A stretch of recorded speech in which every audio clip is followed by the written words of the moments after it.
Is one of your valve index base station units showing a blinking red light instead of operating normally?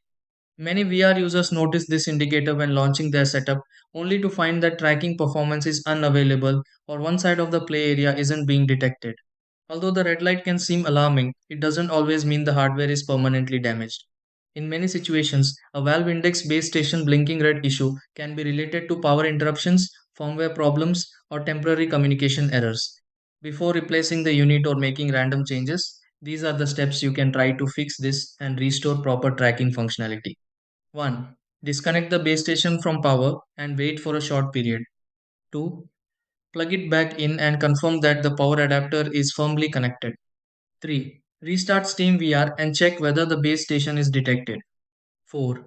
Inspect the firmware status and apply updates if available. 5. Verify that the indicator light changes from blinking red to normal operation.